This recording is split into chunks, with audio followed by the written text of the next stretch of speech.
realidade virtual, ela realmente é uma realidade ou não. Se a realidade virtual, ela existe ou não existe. Uma coisa é a gente pensar a tecnologia para organizar as coisas. Outra coisa é eu depositar nessa sociedade da tecnologia a capacidade humana de fazer uma sociedade outra, em que a gente consiga se conectar, se inventar e se recriar. Tecnologia. Possibilidade para quê e para quem? Como lidamos com o progresso tecnológico? O computador e o celular passaram a fazer parte do nosso cotidiano, facilitando e apressando a comunicação. O mundo virtual criou novas formas de relacionamento. Pela internet, acompanhamos as notícias em tempo real. No programa de hoje, o cientista da informação Silvio Meira e a filósofa Viviane Mosé, curadora dessa série do Café Filosófico, falam sobre o impacto da tecnologia em nossas vidas.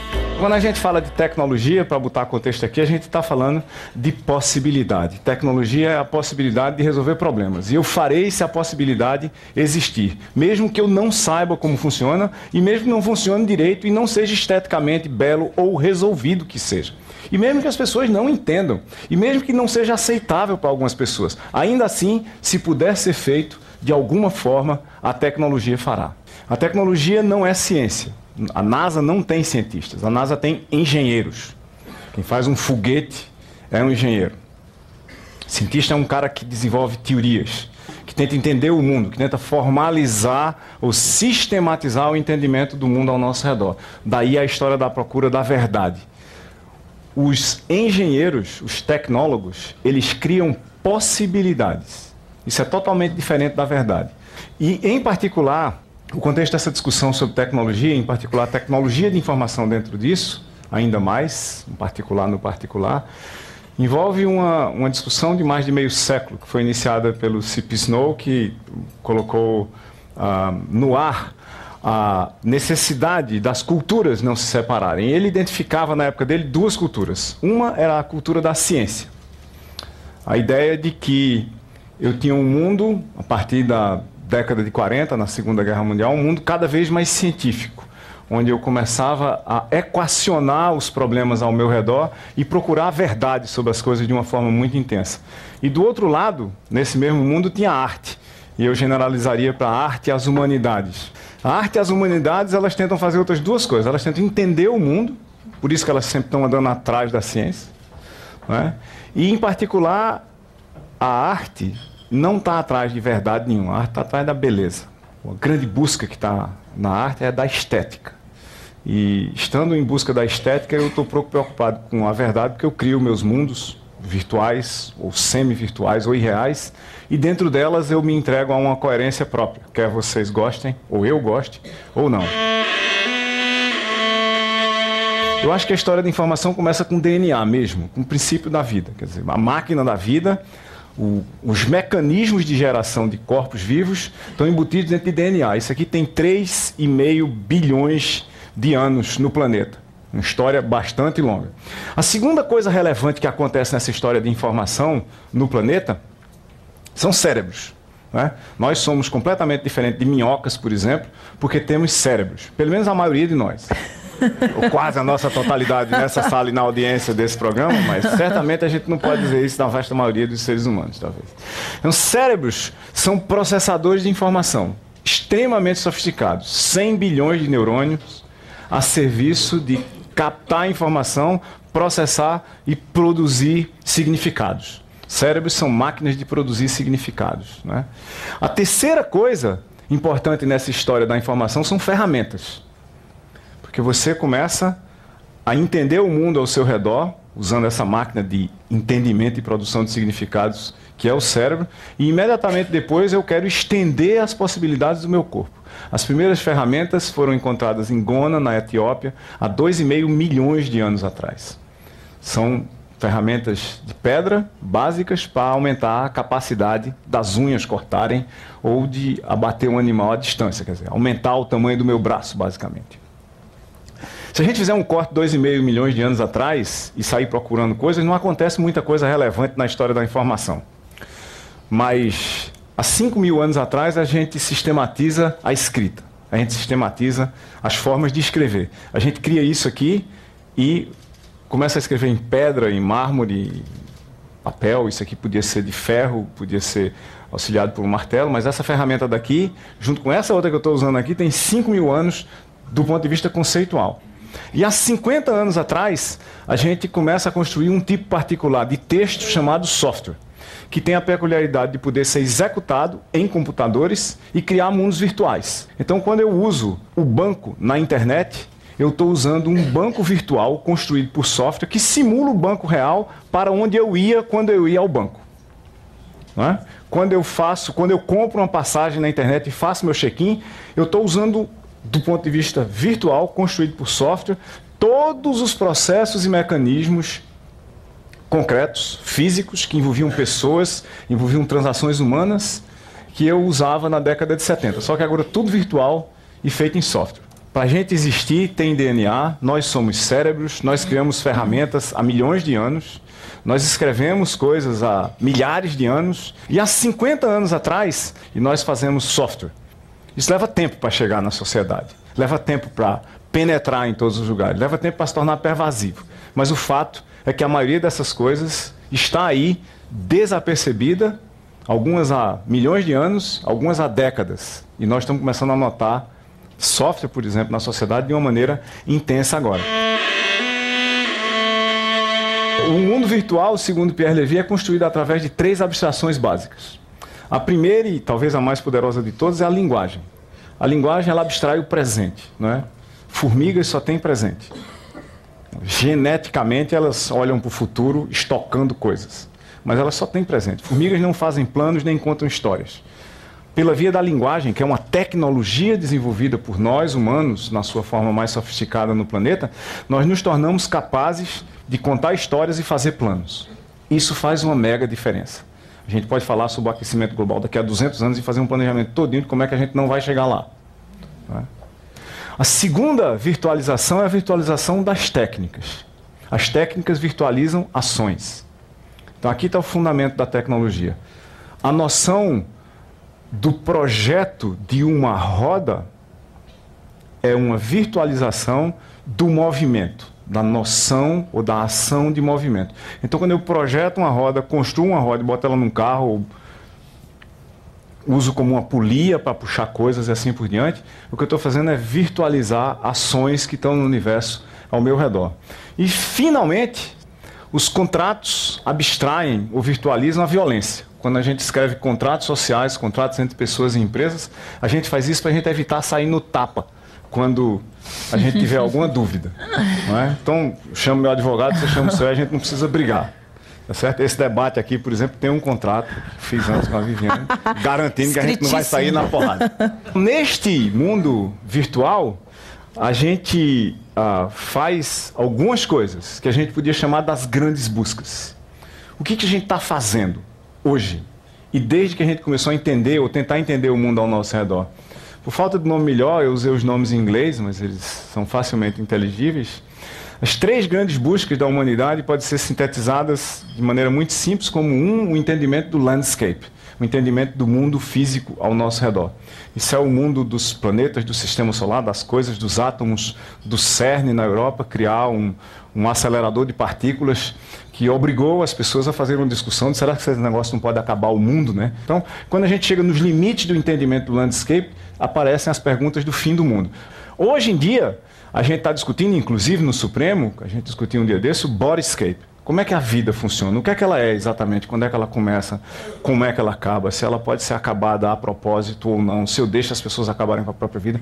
É possível construir vida em laboratório? Ou se eu devia, quer dizer, para diminuir o aquecimento global, será que eu não devia, ao invés de criar gado na Amazônia, eu não devia criar bife em laboratório, né, com um sintetizador automático de bife? São uma fábrica de picanha. Né? Será que a gente pode coisas vivas? Será que até onde eu vou mexer nisso? Então, essa coisa, a gente ainda está nos primórdios do entendimento disso. Essa ciência é muito básica ainda. Né? E, finalmente, uma mais básica ainda, que é o mindscape, a busca do mindscape. O que são as mentes? Né? O que a gente está realmente discutindo aqui? O que é que fica, o que é que sobra? O que é o entendimento de cada um? Mentes tem o que a ver com cérebros, tem o que a ver com corpos, né? São extensões do ambiente onde nós vivemos, sintetizadas pela nossa capacidade de processar informação e produzir significados. Existe um mega, ultra gigantesco debate no planeta sobre o que é a nossa mente. Se a gente fosse resumir, o sentido da vida é um conjunto de grandes buscas no mundo virtual imerso na história da informação.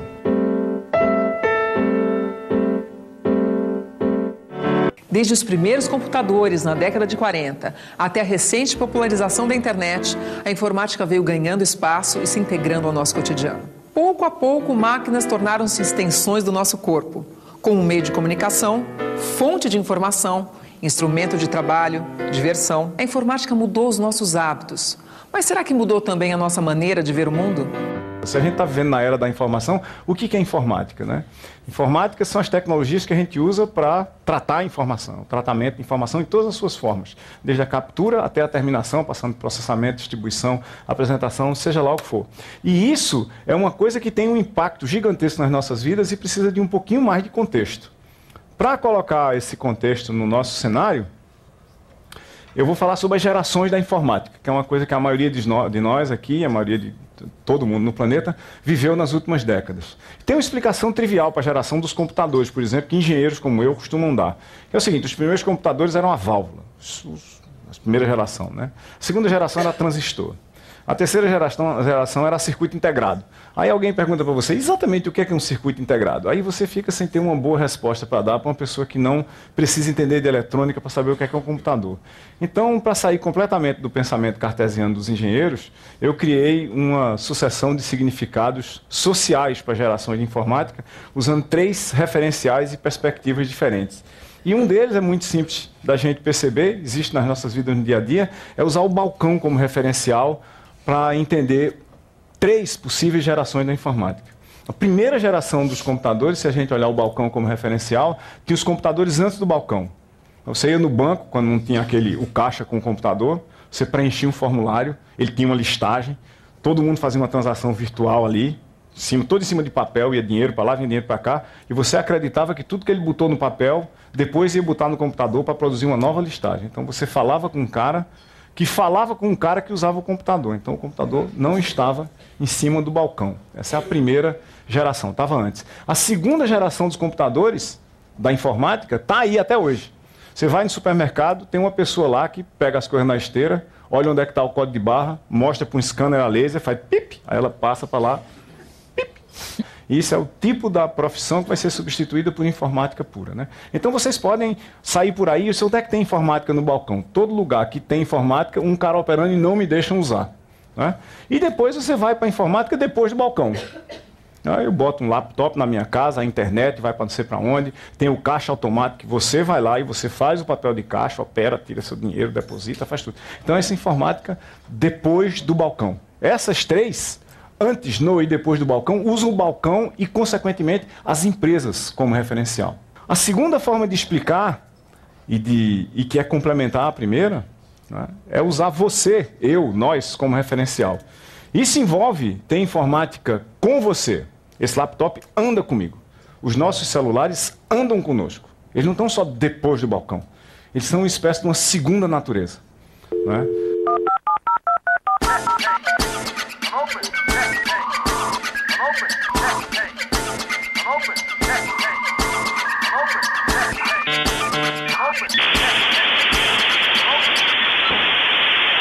Então, isso é a informática com você, né? E a segunda forma é a informática em você, né? Esse óculos aqui é a informática em mim, ele anda comigo. Ele é um processador elementar de informação, tem a noção de óculos com aros, tem 800 anos basicamente. Ele pega a informação de fora, dá uma modificada nela para eu, que tenho 12 graus de miopia, conseguir ver alguma coisa e não simplesmente uma pintura de Van Gogh em movimento na minha frente, né? Mas você pode imaginar que, por exemplo, você podia ter, ao invés de um óculos, um olho artificial. Laboratórios variados no mundo estão construindo olhos artificiais de várias formas e tipos. Você pode imaginar que você, eventualmente, ao invés de usar óculos ou lente de contato, você substitui seu olho todo.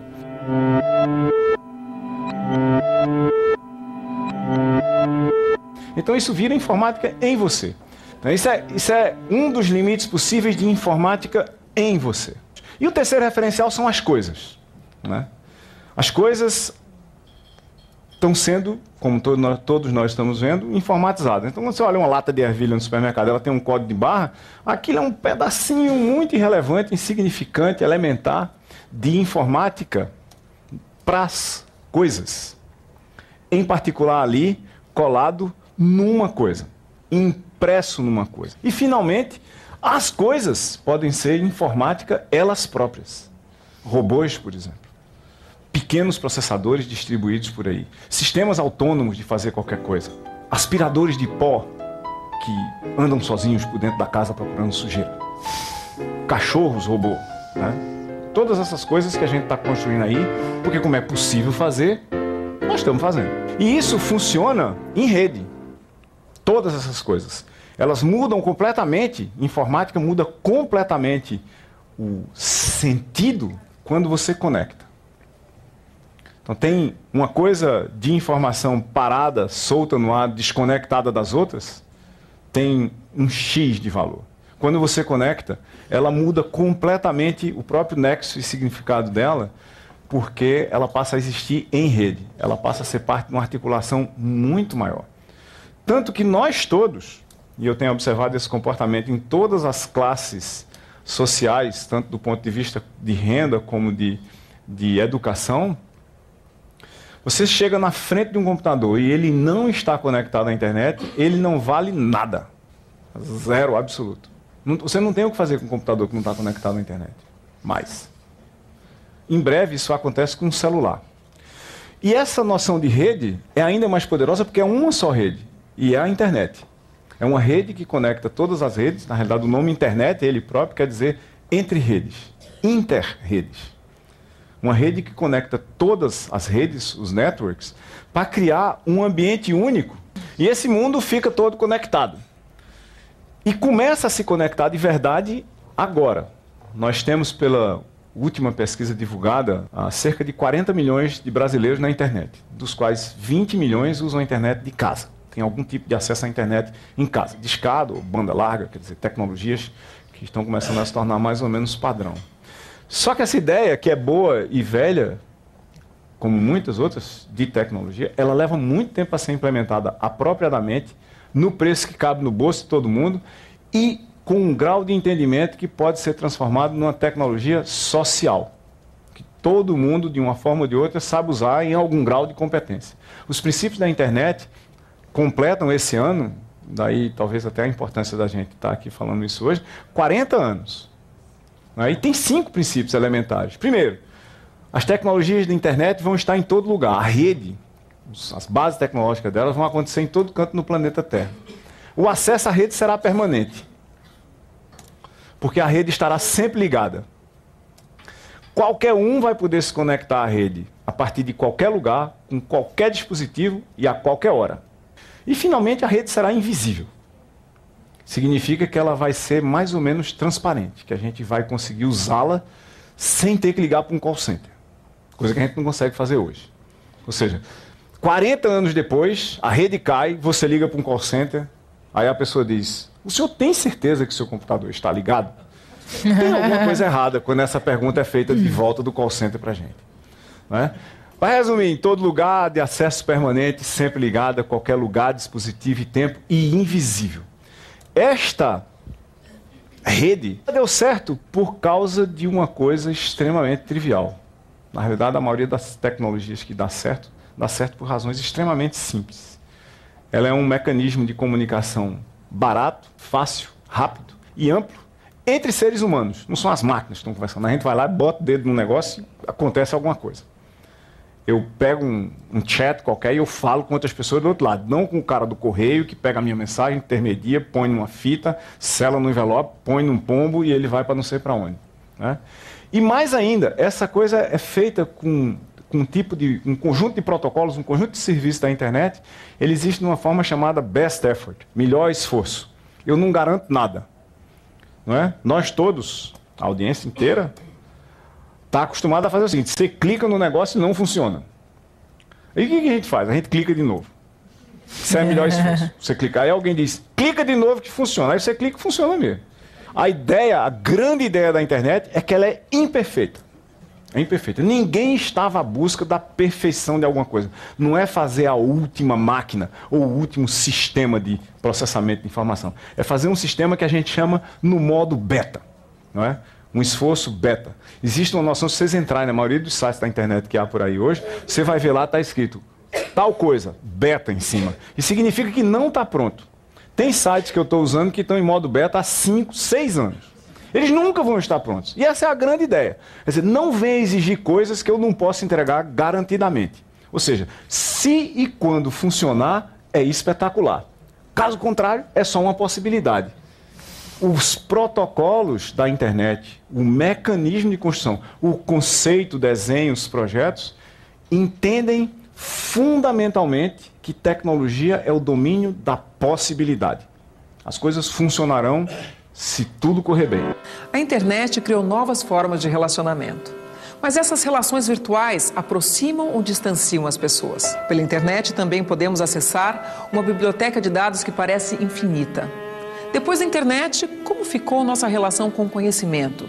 A internet criou um novo tempo e espaço, um novo mundo cheio de possibilidades. Nós estamos numa fase de reentendimento muito sério do mundo ao redor, porque os nossos espaços isolados, calmos e tranquilos, que ficavam no recôndito das nossas instituições, foram penetrados por um mundo que se conectou, por empresas que se abriram e estão expondo as nossas fraquezas, que nós temos que transformar em vantagens, de uma forma ou de outra. Isso mudou a forma da gente entender o mundo ao nosso redor. Tinha um bocado de certezas que a gente tinha, que a gente não tem mais, né? Então você está numa sala de aula, você é teoricamente a autoridade daquela sala de aula, e tem um conjunto de alunos que está naquela sala de aula com você, 50 alunos, por exemplo. No meu caso, tem vários com laptop ligado, alguns com celular na internet. Qualquer besteira que eu disser, eles me atacam de volta com Google, Wikipedia e sei lá mais o quê. Em última análise, nos projetores que eu uso para projetar o que eu estou vendo aqui, eles deviam poder sequestrar o projetor para projetar a contraparte ao que eu estou dizendo. E aí a aula ia ficar realmente muito interessante, porque a gente ia poder refletir, a gente ia poder fazer perguntas, a gente ia poder tentar reentender o mundo ao nosso redor. Isso faz o quê? Isso elimina a noção de últimas notícias publicadas no jornal impresso. A maioria dos jornais impressos, e essa ideia não é minha, é do editor do New York Times, está a caminho de não servir mais nem para embrulhar peixe, porque a tinta é tóxica. Porque certamente eles não dão as últimas notícias. Se eles não se virem como um ambiente de reflexão, né? E a gente tem que trocar o nome, né? O nome em inglês de jornal é newspaper, papel de novidades. Não tem nenhuma novidade em mais nenhum jornal. As novidades chegam pela internet e dentro da internet mais rápido ainda no telefone celular.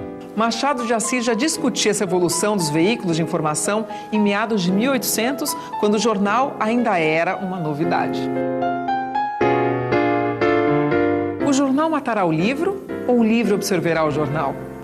A humanidade, desde os primeiros tempos, tem caminhado em busca de um meio de propagar e perpetuar a ideia. O jornal é mais que um livro, isto é, está mais nas condições do espírito humano.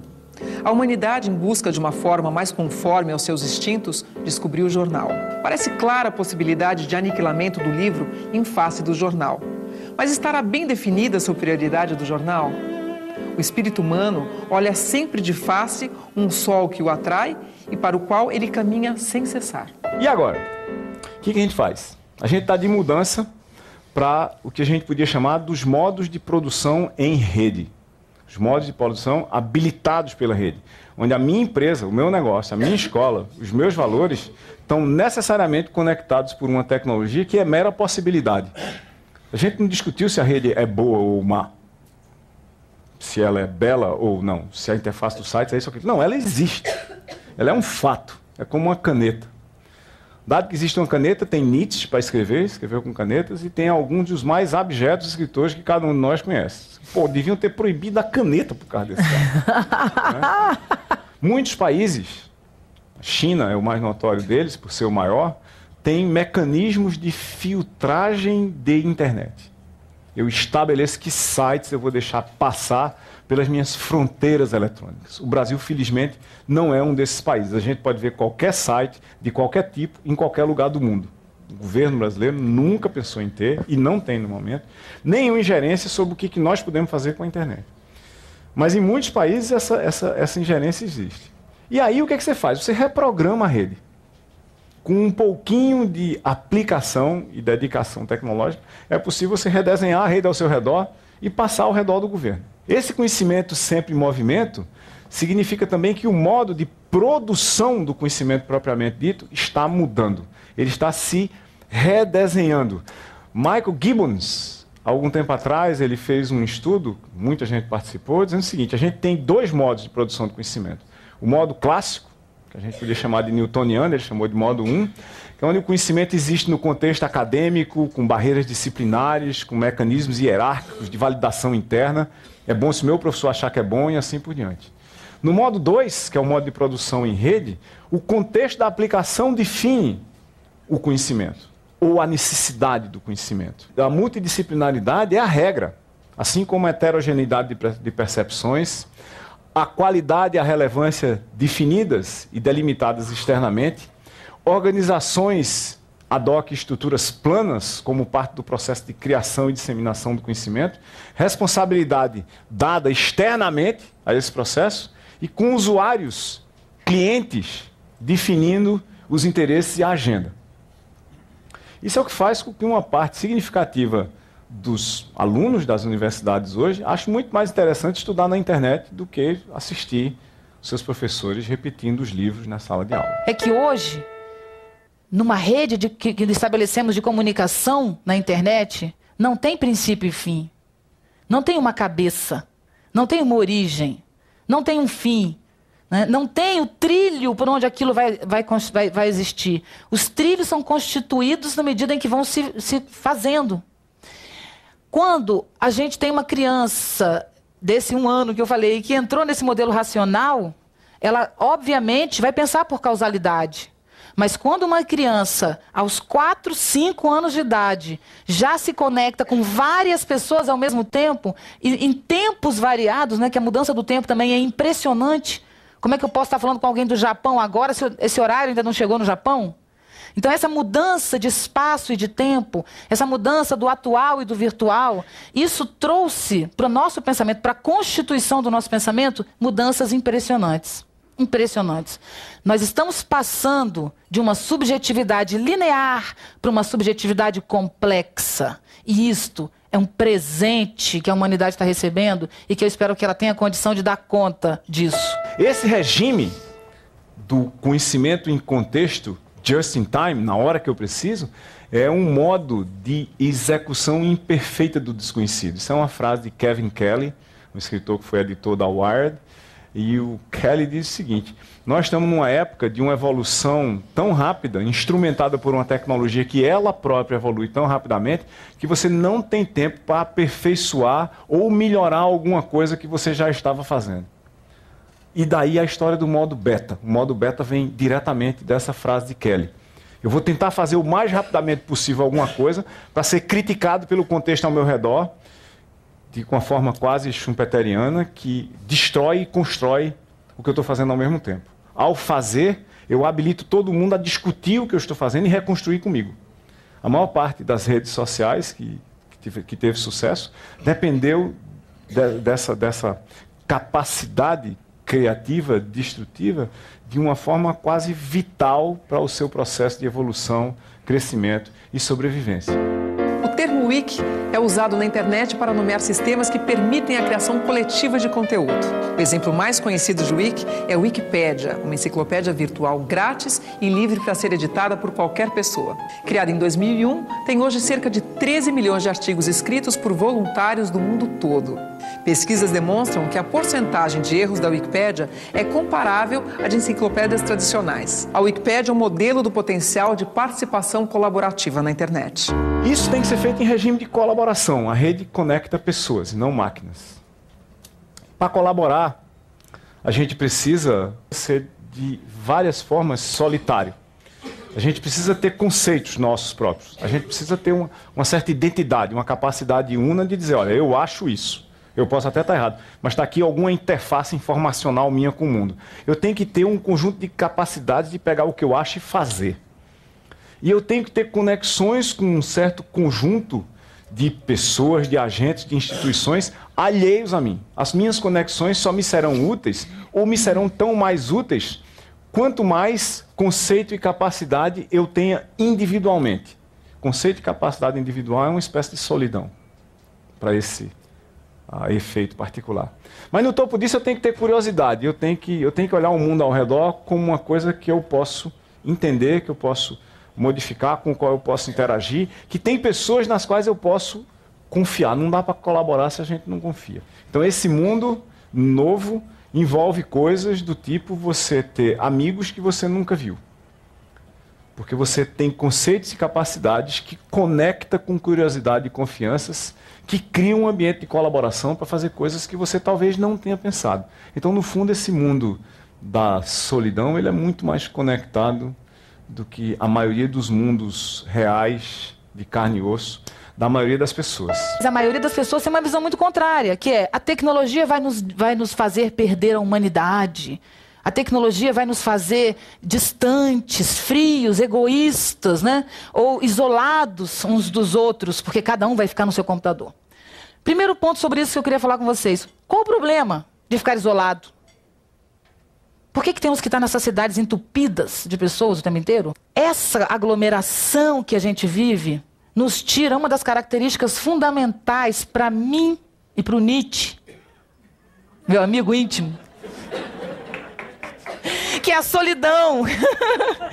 A solidão é um presente, a solidão é uma alegria, a solidão é o fundamento da existência, é a solidão que produz dignidade. Sem solidão não somos dignos. Nós podemos estar diante de um computador o dia inteiro e ninguém vai ficar isolado, frio. Se nós temos essa potência, nós podemos viver completamente apaixonado pela virtualidade, e isso não vai nos diminuir, nem vai nos enfraquecer. Inovar é uma coisa muito difícil para a maioria de nós, seres humanos, né? Se a gente fosse para a escola para aprender a inovar, a escola não tinha grade curricular, né? A escola tinha grau de liberdade. Então a gente vai lá e a gente é amestrado para aceitar as coisas como elas são. E não para entender as coisas como elas estão e entender esse estar como uma possibilidade de mudar. E para inovar, essencialmente, a gente precisa estar preparado para criar, para recriar o mundo ao nosso redor. E a melhor definição de criatividade em rede que eu conheço é essa aqui.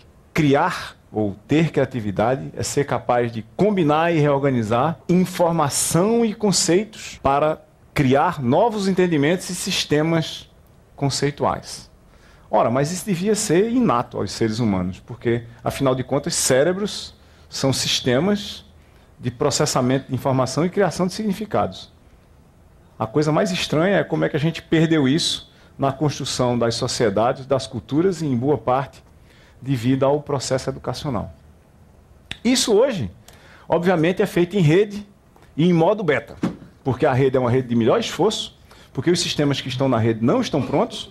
A gente tem que aceitar também o fato de que nós e as nossas sociedades e os nossos dogmas e os nossos paradigmas não estão prontos, que eles são passíveis de modificação e que essa, de uma forma, é a nossa missão.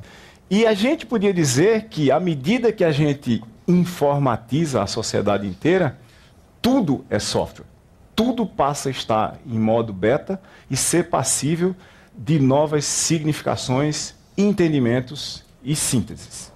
E isso, no meu entender, é muito bom, porque a gente leva para o princípio dos tempos, quando a gente estava olhando para o mundo a ser descoberto, coisa que, de alguma forma, a gente parece ter perdido. Por mais que eu tenha que ser otimista quando eu vejo a tecnologia, eu vejo ainda muitos desafios. A tecnologia, para mim, não é neutra. E eu fiquei com medo dessa coisa da internet. Me parecia um novo lugar lá no futuro, ou lá nesse lugar em que está tudo conectado pelas redes.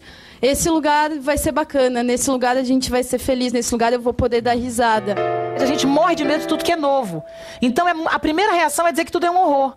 Mas será que isso não produz na nossa sociedade um retrocesso? Trocamos a vida real pela vida virtual? Perdemos a privacidade com a exposição da nossa vida na internet? A nossa identidade virtual é diferente do que somos longe dos computadores? Um dia seremos superados pelas máquinas que criamos? São muitas as inquietações diante de um mundo cada vez mais tecnológico. O cientista da informação, Silvio Meira, e a filósofa Viviane Mosé nos ajudam a entender essa nova realidade tecnológica agora no Café Filosófico. Vamos nos imaginar nos lugares das pessoas que foram atacadas em suas casas, no seu trabalho, nas suas escolas, pela energia elétrica e a iluminação, quando isso começou a acontecer de forma estável na década de 20 no mundo. Será que não tinha um debate nessa época sobre quais são as consequências da energia elétrica e da luz artificial na vida humana? Anunciou-se em São Paulo que ia ter bondes elétricos. Como seriam os novos bondes que andavam magicamente sem impulso exterior? O fato público mexera com a opinião. Havia os favoráveis, os que previam um grande progresso para a capital com a aquisição da energia elétrica. Mas havia também os que cheiravam negociata na vinda de capitais estrangeiros para cá. Um mistério esse negócio de eletricidade. Ninguém sabia o que era. Caso é que funcionava. Para isso, as ruas da pequena São Paulo de 1900 enchiam-se de fios e de postes. Tem coisas negativas na energia elétrica? Tem. Meta o dedo numa tomada e você vai sentir uma surpresa muito desagradável. E tem, óbvio, todos os problemas que vieram com isso. Qual foi a quantidade de vida e de natureza que a gente não destruiu no Brasil construindo barragens para construir hidrelétricas para gerar energia? Não é? Quais são as críticas que nós temos para centrais nucleares?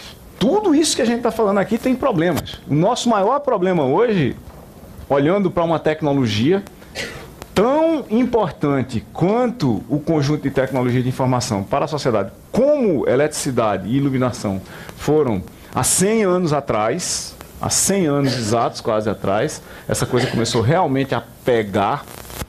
Nós ainda estamos, como sociedades, país a país, entendendo os impactos desse negócio. A gente não está em paz com iluminação, não. Mas não está de jeito nenhum. Eu acho que o debate mundial sobre energia, no momento, do ponto de vista de sobrevivência da espécie humana, é mais importante do que o debate sobre o impacto das tecnologias de informação. Até porque estas não estão, no momento, pelo menos no momento corrente, ameaçando nada de forma muito significativa. E as tecnologias associadas ao fornecimento de energia elétrica estão. E o que eu dizia no começo era o seguinte: a gente não precisa estar em paz com isso, não. A tecnologia vai sair na frente no domínio das possibilidades. E todo o resto da sociedade vai sair atrás nos domínios da absorção e do entendimento. E, eventualmente, da estética.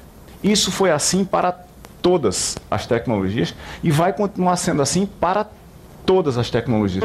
Como lidar com essa vigilância que a tecnologia termina constituindo? Eu acho que nós ficamos todos muito impactados pela noção de Big Brother. Não o da TV, o original, né? O de Orwell.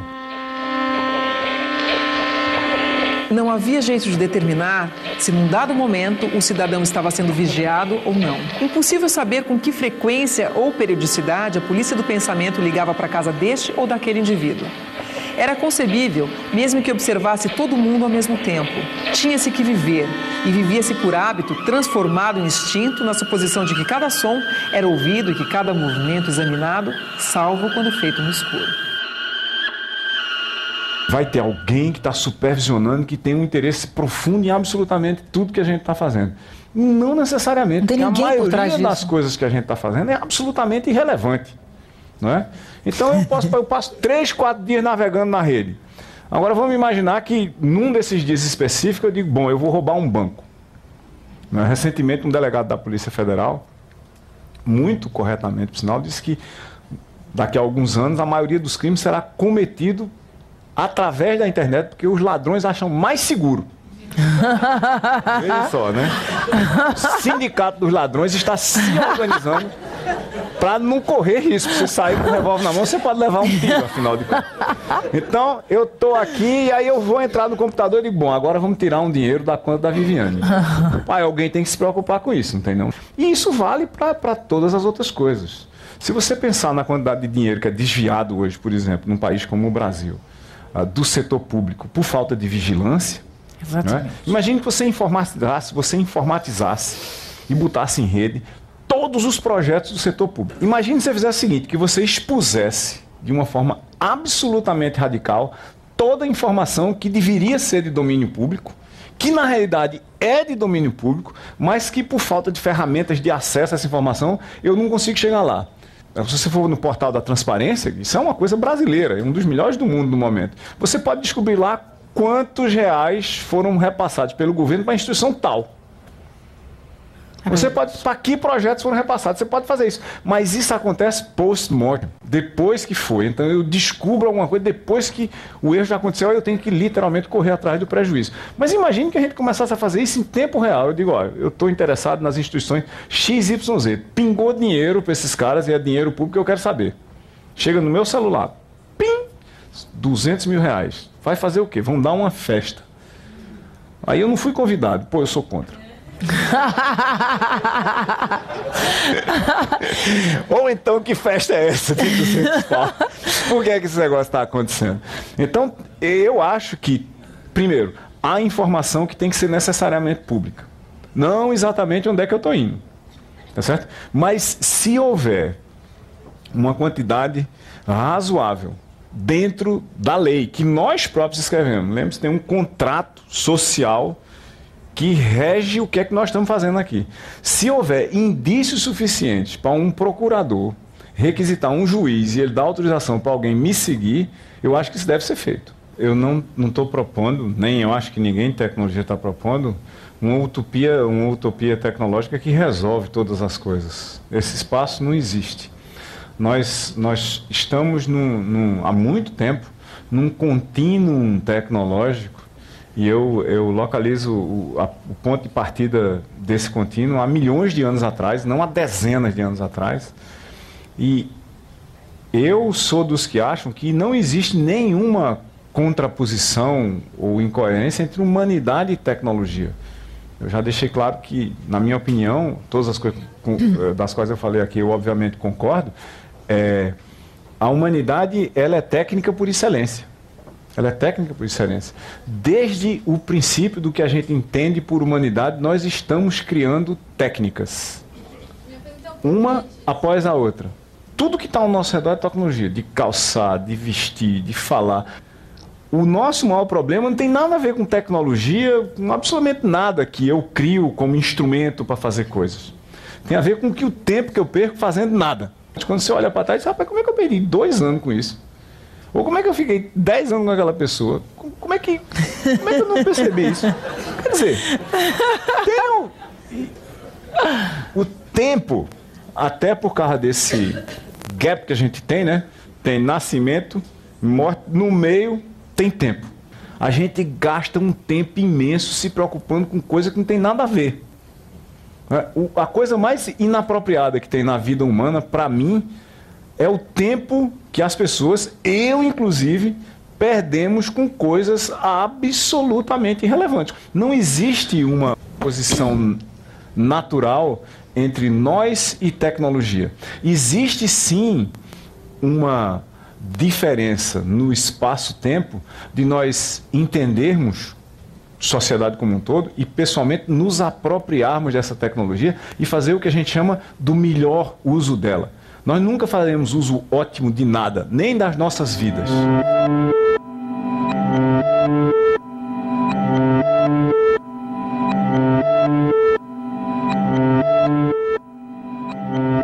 O Café Filosófico termina por aqui.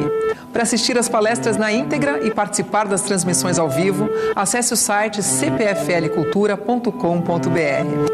Acompanhe também a nossa programação através do twitter.com/cpflcultura. Até o próximo Café Filosófico.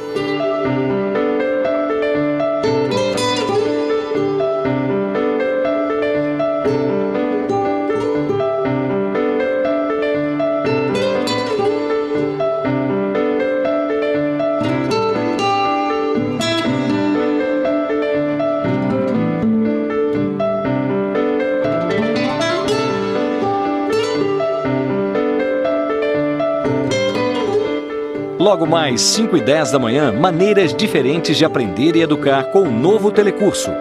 Não deixe aparelhos de som em alto volume. Evite a poluição sonora.